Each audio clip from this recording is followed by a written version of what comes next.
नमस्कार दोस्तों, मेरा नाम है शुभ शुक्ला और कुछ लोग मेरे को वाईजे शुक्ला जी के नाम से भी ज़रूर जानते होंगे।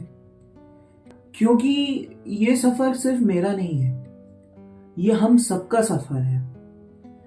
मेरा चैनल कुछ बातें अनकही में आप लोगों का हार्दिक हार्दिक हार्दिक स्वागत है। ये कोई रोस्टिंग, कोई प्रमोशनल या कोई एजुकेशनल चैनल बिल्कुल नहीं है। ये एक ऐसा मंच है जहां कहानियों के जरिए हर दिल तक पहुंचने का प्रयास किया जाता है। क्या खास है यहाँ?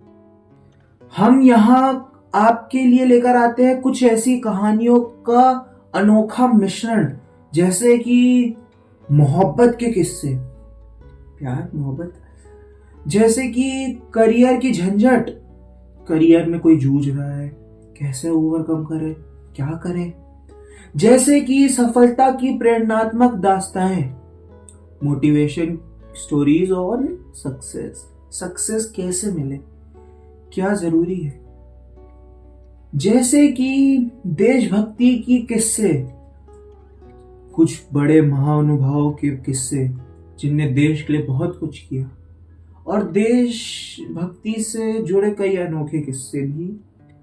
साथ में हम आपके लिए लेकर आते हैं हंसी मजाक के लम्हे, जो कि आपको कुछ पल खुशी देने के काम जरूर करती है, आपका मनोरंजन करने का काम जरूर करती है।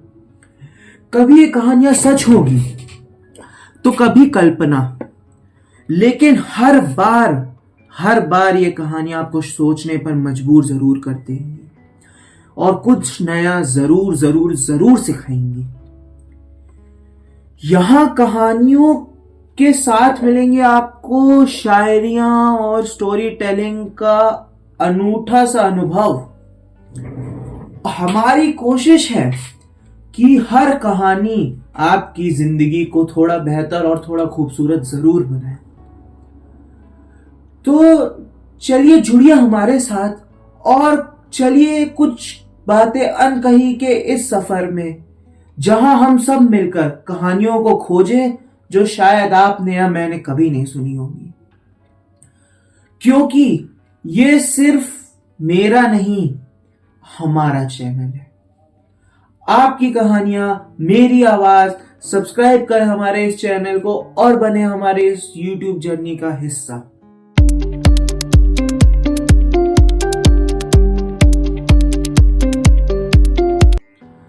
आज की कहानी का शीर्षक है दोस्ती शायद की मारी। आपको लग रहा होगा ये कैसा सा नाम है, शायद की मारी।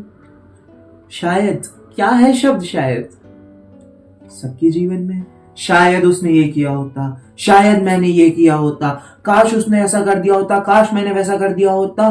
दिन भर हम सोचते हैं, तो क्या किया शायद ने इन दो दोस्तों के साथ? आइए देखते हैं। कहानी की शुरुआत होती है एक गुमनाम से घर में, जिसमें आरव नाम का एक लड़का शांति से एक कोने में बैठे सोच रहा होता है कि कैसे कभी वो और कुणाल एक दूसरे के बिना अधूरे थे। बचपन की दोस्ती का वो सुनहरा दौर, जब हर खुशी और हर मुश्किल का सामना दोनों मिलकर किया करते थे। स्कूल की गलियों से लेकर शाम की चाय तक दोनों की दोस्ती की मिसालें दी जाती थी। ये सब याद करते हुए वो अपनी लिखी कुछ पंक्तियां सोचने लगता है। कुछ तो था उस पल में बाकी, अरे कुछ तो था उस पल में बाकी, जो पूरा आज शायद हो जाए। खुश तो था मैं पहले भी काफी, आज शायद वो बढ़ जाए, आज शायद वो बढ़ जाए। लेकिन वक्त जो हर कहानी को मोड़ देता है, उनकी दोस्ती को भी एक ऐसे दिशा दे दी, एक ऐसे मोड़ में मोड़ दिया। कॉलेज का वो वक्त जब आरव कई चुनौतियों से लड़ रहा था, उसके पिता का कारोबार ठप पड़ चुका था और उसके घर में आर्थिक तंगी ने पैर जमा लिए थे।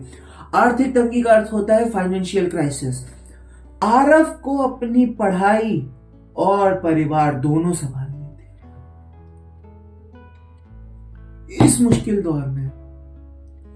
मुश्किल दौर में उसे उम्मीद थी कि कुणाल, जो उसका सबसे बड़ा सहारा था, अब भी उसके साथ खड़ा होगा। जिंदगी जिंदगी अक्सर उन्हीं उस वक्त अपने करीबियों को व्यस्त कर देती है जब हमें उनकी सबसे ज्यादा जरूरत होती है। कुणाल कुणाल अपने करियर और अपने नए दोस्तों में इतना उलझ गया कि उसे आरव की तकलीफें दिखाई। आरव ने कई बार मदद मांगने की कोशिश की, लेकिन हर बार या तो कुणाल देर से आता या आता ही नहीं। धीरे धीरे आरव ने यह मान लिया कि अब उसे अकेले ही अपनी लड़ाई लड़नी होगी। और वो सोचता है, क्यों नहीं होता हर कहानी का शुभ अंत? क्यों नहीं होता हर कहानी का शुभ अंत? काश की दुनिया में लटक क्यों जाती है हर कहानी पूरी शायद पर आके अटक क्यों जाती है? हर कहानी पूरी शायद पर आके अटक क्यों जाती है? उसको उस दिन शायद शब्द से नफरत हो गई, क्योंकि ये शब्द उम्मीद तो देता है, लेकिन अगर उम्मीद का ना हो तो उससे कैसे लड़े ये नहीं बताता। आरव ने हार नहीं मानी। उसने छोटे मोटे काम किए, अपनी पढ़ाई पूरी की और धीरे धीरे अपने परिवार को संभाला। उसकी मेहनत रंग लाई और वह एक सफल लेखक बन गया। लेकिन इस कामयाबी के बावजूद, इस ऐशो आराम, इस शोहरत के बावजूद उसकी जिंदगी में कुछ खालीपन सा था। बचपन की वो दोस्ती जो कहीं खो सी गई थी, वो हंसी मजाक का दौर जो कहीं गायब सा हो गया था, उसको याद आने लगा। क्यों नहीं होता हर कहानी का शुभ अंत? क्यों नहीं होता हर कहानी का शुभ अंत? काश पर ही क्यों लटक जाती है ये पूरी कहानी, शायद पर आके अटक क्यों जाती है? सोचते सोचते वो बैठा था, अपने फ्रेंडशिप बैंड को देख रहा था, जो ब्रेसलेट कभी उस बंधन की निशानी हुआ करता था। उसे पुराने दिनों की याद दिला दी और उस पल उसने अपने दिल से कुछ पंक्तियां न केवल कागज पर उतारी, बल्कि उन्हें दिल से महसूस भी किया। क्यों नहीं होता हर कहानी का शुभ अंत? ये कहानी काश की दुनिया में लटक क्यों जाती है? कहानी पूरी आके शायद पर अटक क्यों जाती है? और शायद ऐसा, शायद वैसा सोचकर अब थक गए। शायद ऐसा, शायद वैसा सोचकर अब थक गए। अच्छा हुआ ना, क्यों ना हुआ ना, सुनकर अब थक गए। ये पढ़ते ही उसने सोचा, बहुत हो गया, बहुत हो गया, अब आगे की लाइन कुणाल के साथ ही पढ़ूंगा। और ये सोचते वक्त उसके दिमाग में बहुत से ख्याल आए, जैसे जैसे कि अब देर तो नहीं हो गई? क्या मैं अपने पुराने दोस्त को वापस पा सकता हूं? उसने साहस जुटाया और कुणाल को फोन लगाया। हेलो कुणाल। उसकी आवाज में झिझक सी थी। कुणाल इतने दिनों बाद आरव की आवाज सुन के सन्न था, शांत। कुछ पल बाद कुणाल ने जवाब दिया, आरव, इतने सालों बाद क्या हुआ? क्या मिल सकते हैं? आरव ने पूछा। कुणाल ने कहा, वही पुराना पार्क। आरव ने जवाब दिया, हाँ वही पुराना पार्क। शाम को 5 बजे वही सेम बेंच। आएगा ना? कुणाल भावुक था। उसके मुंह से एक शब्द नहीं निकला और उसने फोन रख दिया। आरव 4:30 बजे से ही उस पार्क की उस बेंच पे जाके बैठ गया, सोचते हुए अपने वो प्यार भरे लम्हे, इस उम्मीद में कि कुणाल आएगा, इस उम्मीद में कि दोस्ती बचाएगा, इस उम्मीद में कि कुणाल आएगा, इस उम्मीद में कि वो दोस्ती बचाएगा, इस उम्मीद में कि शायद को हटा देंगे, इस उम्मीद में कि शायद काश को भगा देंगे, शायद काश को भगा देंगे।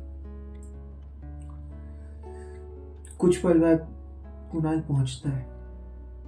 पार्क में दोनों जब मिले तो शुरुआत में एक कहने की कोई मुश्किल सी लग रही थी। ना आरव कुछ कह पा रहा था, ना कुणाल कुछ कह पा रहा था। दोनों एकदम शांत एक दूसरे के बगल में बस शांति से बैठे। फिर कुणाल ने गहरी सांस ली और माफी मांगते हुए कहा, आरव आरव मुझे माफ कर दे मेरे दोस्त, मुझे माफ कर दे। मैं उस समय तेरे साथ नहीं था जब मैं तेरे साथ होने की सबसे ज्यादा जरूरत थी। मैं तेरे मुश्किल वक्त में तेरे साथ नहीं था। मैं क्यों नहीं था मुझे नहीं पता। मैंने बहुत कोशिश की, मैं आज तक उसमें शर्मिंदा हूं। मुझे माफ कर दे मेरे दोस्त, मुझे माफ कर दे। आरव की आंखें नम हो चुकी। उसने कहा, दोस्ती सिर्फ अच्छे वक्त की मोहताज नहीं होती। सच्ची दोस्ती तब दिखती है मेरे दोस्त जब मुश्किल वक्त आता है। मैं क्यों नहीं खड़ा था तू, क्यों नहीं खड़ा था? लेकिन छोड़, आज मैं बीती बातों को भुलाकर एक नई शुरुआत करने की कोशिश करना चाह रहा हूं। बहुत कोशिश करना चाह रहा हूं। प्लीज मेरे भाई, हम शुरू करते हैं ना फिर से। थक गया यार, मैं थक गया। मैं अकेले बैठे बैठे इतनी कामयाबी के बाद भी एक कसक सी रह गई है मेरे दिल में। वो दोस्ती, जो दोस्ती के जीने मरने के वादे किए थे हमने, उस दोस्ती की, वो दोस्ती जिसमें ये वादा था कि कभी एक दूसरे का साथ नहीं छोड़ेंगे, हाथ नहीं छोड़ेंगे, वो दोस्ती मेरे पास नहीं है मेरे दोस्त। भूल जाते हैं ना सब, फिर से शुरू करते हैं ना। आज मेरे को मेरे दोस्त की बहुत ज्यादा जरूरत है। सब कुछ है मेरे पास, लेकिन बस एक दोस्त नहीं। बहुत लोग आते हैं, भाईचारा करते हैं, दोस्ती करते हैं, लेकिन जिसको दिल से मैं दोस्त मानता हूं वो तो तू ही है ना मेरे यार, तो तू ही है। एक बात जरूर याद रखना मेरे दोस्त, चाहे तू मेरे को खुशी में बुलाए ना, एक बार को शायद मैं ना पहुंच पाऊं, कुछ भी कारण हो सकता है, लेकिन जब भी दुख में हो ना मेरे भाई, सबसे पहले मुझे याद करना। तेरे बगल में खड़ा मिलूंगा, उस क्षण खड़ा मिलूंगा, लेकिन तेरे को उस मुश्किल से निकालने का पूरा प्रयास करूंगा। प्लीज मेरे को याद करना। ये सुन के कुणाल की आंखों से आंसू निकलने लगते हैं और कुणाल और आरव दोनों एक दूसरे से गले मिलते हैं और ये वादा करते हैं, चाहे अब कुछ भी हो, अपनी दोस्ती कोई भी मुश्किल अब तोड़ नहीं सकेगी, कोई भी मुश्किल नहीं तोड़ सकेगी। और कुणाल के सामने आरव अपनी पंक्तियां खत्म करता है। क्या थी वो पंक्तियां? क्यों नहीं होता हर कहानी का शुभ अंत? सारी की सारी काश की दुनिया में लटक क्यों जाती है? ये पूरी की पूरी कहानी आगे शायद पर अटक क्यों जाती है? और शायद ऐसा, शायद वैसा सोचकर अब थक गए, शायद ऐसा, शायद वैसा सोचकर अब थक गए, ये क्यों किया, वो क्यों नहीं, सुनकर अब थक गए। अब तो दोस्ती की किताब से शायद शब्द को हटाना है, शब्द के क्या मोल है दोस्ती बुनकर बताना है। शायद, काश, यार क्यों, अब तो हमें हटाना है। शायद, काश, अरे यार क्यों, अब तो हमें हटाना है। बहुत हो गई नाराजगी, अब दोस्ती को बचाना है, अब दोस्ती को बचाना है। बस शायद शब्द को हटाना है, बस शायद शब्द को हटाना है। ये कहानी सिर्फ किसी दोस्ती की नहीं है, ये कहानी है जीवन के संघर्षों की, ये कहानी है माफी की ताकत की, ये कहानी है रिश्तों की अहमियत की। दोस्ती सच्चे दिलों का बंधन है जो वक्त और दूरियों से नहीं टूटती। माफी मांगने और माफ करने की ताकत रिश्तों को दोबारा जोड़ सकती है। मुश्किल वक्त में सहारा बनना सच्ची दोस्ती की पहचान ही तो होती है, नहीं होती क्या? अगर किसी रिश्ते में दरार आ जाए तो अहंकार छोड़कर पहल करने से वह रिश्ता दोबारा संवर जरूर सकता है। दोनों ने अपनी कहानी को अधूरी नहीं रहने दिया। उन्होंने यह दिखा दिया कि सच्चे रिश्ते समय, संघर्ष और गलत फहमियों से ऊपर होते हैं। आशा है कि आपको ये कहानी बहुत पसंद आई होगी, और अगर ऐसी रोमांचक कहानियों के साथ आपको बने रहना है तो जुड़े रहिए हमारे इस YouTube चैनल कुछ बातें अनकही में। इसको कर लीजिए लाइक, शेयर, सब्सक्राइब, और हर हफ्ते सैटरडे रात 8 बजे हम आपको मिलेंगे इसी YouTube चैनल पर एक और नई कहानी, एक और नई किस्से के साथ। आशा करता हूं कि आपको इस कहानी से प्रेरणा मिली होगी और आपने जरूर कुछ ना कुछ सीखा होगा, और आज ही जाके आप अपने किसी पुराने दोस्त से बात जरूर करेंगे। धन्यवाद। जय हिंद, जय भारत।